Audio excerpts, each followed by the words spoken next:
In 2015, approximately 80 people a day were moving to Nashville. By 2023, the Nashville Chamber of Commerce said that number jumped to an average of 86 newcomers a day.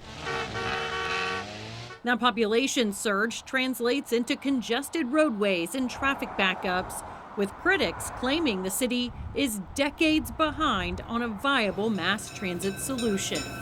Zach Accardi, director of mobility choices at the Natural Resources Defense Council, published his study called Derailed, taking a hard look at why Nashville hasn't been able to get this right, starting with former Mayor Megan Barry and her Let's Move Nashville campaign. Mayor Barry's transportation plan had a price tag of over $5 billion to build the city's first ever light rail system spanning 26 miles, along with 4 rapid bus routes. How to pay for it? A 0.5% to 1% sales tax, a hotel surcharge tax, a rental car tax, and a surcharge on business and excise tax. But it bombed at the polls, with about 60% of voters rejecting it. The specific routes that they were prioritizing missed the mark in terms of meeting the actual transportation needs of the communities that they were trying to serve. Another big reason Accardi said it failed, Mayor Barry's transit plan went to the polls without her. The disgraced mayor resigned months earlier after admitting to a 2-year extramarital affair with her head of security. Guilty. And pleaded guilty to felony theft of property, ordered to repay the city $11,000. An investigation revealed taxpayer-funded trips, overtime pay for her security, and nude photos found on a work phone. By the time Mayor Freddie O'Connell was elected in 2023, he had better luck with voters, approving his Choose How You Move referendum and a half-a-penny sales tax increase, which puts a major emphasis on improving existing bus routes.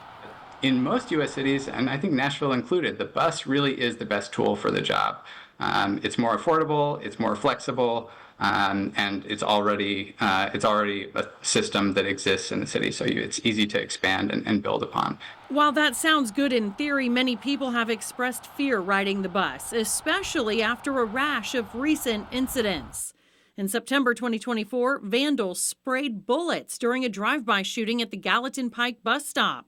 In November 2024, a random killing. A Florida man stabbed another rider to death waiting at the Harding Place bus stop at 5:15 a.m. And a few days after that, 2 teenagers got into a deadly shootout at the WeGo downtown Central bus station. One 15-year-old died, the other took off running and was eventually arrested. There are really genuine concerns that people have about traveling on public transit, but generally speaking, it is much safer in terms of risking bodily harm to ride on public transit than it is to drive, for example, where car crashes are a huge cause of deaths in the U.S., especially for younger people. Build it, but will they come? Even the CEO of WeGo, back in 2015, while holding a different transportation title, admitted it would be difficult to convince Music City to ditch their cars for mass transit. Nashville, let's be honest, it was built to be a car-oriented city. And it may be difficult to get people to change their mind about that.